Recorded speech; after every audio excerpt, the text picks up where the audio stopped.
요즘 중동에서 들려오는 소식 때문에 우리 투자자분들 마음이 참 복잡하시죠? 이 격동의 시기에 내 소중한 포트폴리오 과연 어떻게 지키고 또 어떻게 기회로 만들 수 있을까요? 오늘 이 시간에는요, 이 지정학적 리스크를 명확하게 꿰뚫어 볼 두 가지 시나리오, 그리고 그에 따른 아주 구체적인 실행 계획을 알려드리겠습니다. 아마 많은 분들이 밤잠 설치면서 바로 이 질문을 스스로에게 던지고 계실 거예요.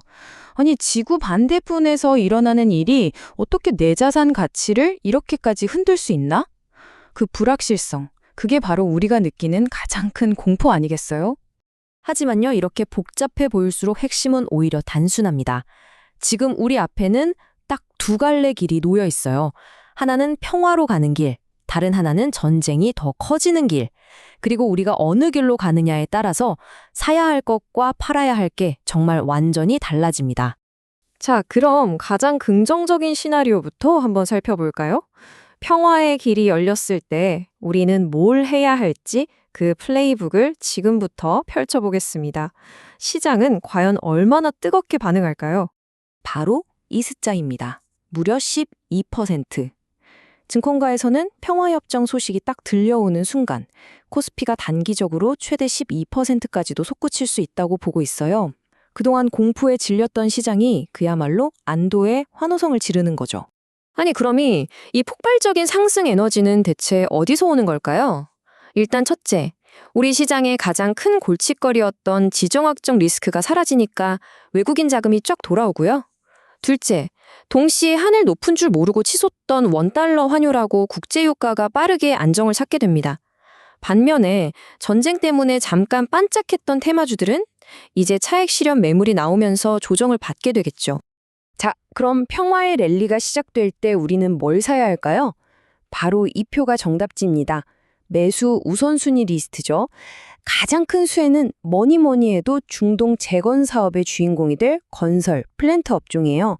특히 40년간 꽁꽁 묶여있던 이란 시장에서 조단위 수주가 터질 수도 있다는 기대감이 있죠. 그 다음은요. 외국인들이 제일 먼저 사들일 반도체와 AI, 물류가 정상화되면서 직접적인 혜택을 볼 조선과 해운, 그리고 원가 부담을 확 덜어낼 자동차와 철강, 이 순서대로 포트폴리오에 담는 걸 고려해 볼 수 있습니다. 근데 여기서 정말 흥미로운 반전이 하나 있습니다. 바로 방산주예요. 상식적으로 생각하면 평화가 오면 당연히 떨어져야 맞잖아요. 근데 전문가들 생각은 좀 다릅니다.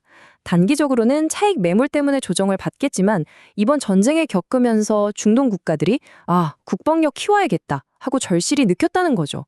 그래서 장기적으로 보면 K 방산 수출길은 오히려 더 활짝 열릴 수 있다는 분석이 나와요. 그러니까 단기적인 하락이 오히려 절호의 매수 기회가 될 수도 있다는 뜻입니다. 자, 그럼 이제 분위기를 완전히 바꿔서 정반대의 미래로 한번 가보겠습니다. 이 표를 보시면 두 시나리오가 얼마나 다른지 한눈에 보이죠? 평화 시나리오의 키워드가 성장이었다면 전쟁 시나리오의 키워드는 바로 생존입니다. 우리의 투자 전략도 공격 모드에서 방어 모드로 완전히 바꿔야 합니다. 만약 최악의 경우, 그러니까 협상이 깨지고 분쟁이 전면전으로 커진다면 우리는 어떻게 포트폴리오를 지켜내야 할까요? 200달러, 이 숫자가 바로 최악의 상황을 상징합니다. 전 세계 원유가 지나다니는 핵심 길목, 이 호르무즈 해협이 만약 막히게 되면 유가가 배럴당 200달러까지 치솟을 수 있다는 전망인데요. 이건 글로벌 경제 전체가 엄청난 충격에 빠진다는 얘기입니다. 유가가 폭등하면 끔찍한 연쇄 반응이 시작됩니다. 투자자들은 위험 자산을 막 던지고 달러나 금 같은 안전한 곳으로 도망가겠죠. 그럼 우리나라 같은 신흥시장에서는 외국인 자금이 썰물처럼 빠져나갈 거고요. 원달러 환율은 걷잡을 수 없이 오를 겁니다. 결국 우리 경제의 심장인 수출 기업들이 직격탄을 맞게 되는 거죠. 그렇다고 이 암울한 상황에서 손 놓고 있을 수만은 없죠. 기회는 분명히 있습니다. 보세요. 수혜 업종이 평화 시나리오와는 완전히 180도 달라졌죠? 실제 전쟁 상황은 방산주에게는 단순한 테마가 아니라 진짜 수주로 이어지는 강력한 모멘텀이 되고요. 높은 유가는 정유주에겐 직접적인 호재죠. 또 에너지 안보가 중요해지면서 신재생 에너지 관련주도 주목받을 수 있습니다. 그리고 새로운 전쟁터, 사이버 보안 분야가 새로운 주도주로 떠오를 수도 있다는 점도 기억해야 합니다. 물론 가장 중요한 건 자산의 일부를 금이나 달러 ETF 같은 안전자산으로 옮겨두는 거겠죠. 반대로 확전 시나리오에서는 매도를 최우선으로 고민해야 할 업종들이 명확합니다. 이 차트가 보여주듯이 유가와 환율이 급등하면 가장 취약한 게 바로 자동차, 철강, 그리고 에너지화학 업종이에요. 추가 하락 위험이 굉장히 큽니다. 리스크 관리 차원에서 과감하게 비중을 줄일 필요가 있는 거죠. 자, 이렇게 완전히 다른 두 개의 미래를 모두 살펴봤습니다. 그럼 지금처럼 안개 속같이 한치 앞을 모를 때는 도대체 어떻게 해야 할까요? 핵심은요, 양쪽 시나리오에 모두 대비하는 원칙을 세우고 상황 변화에 민첩하게 대응하는 겁니다. 여러분이 따라야 할 행동 계획 딱 3단계로 요약해 드릴게요. 첫째, 뉴스를 계속 보면서 지금 시장의 분위기가 평화 쪽으로 기우는지 아니면 전쟁 쪽으로 기우는지 계속 확인해야 합니다. 둘째, 그 방향에 맞춰서 우리가 오늘 살펴본 2개의 플레이북 있죠. 시나리오별 매수 매도 리스트를 다시 꺼내보고 실행 준비를 하는 겁니다. 그리고 마지막, 이게 제일 중요한데요. 절대 한 번에 모든 걸 걸지 마세요.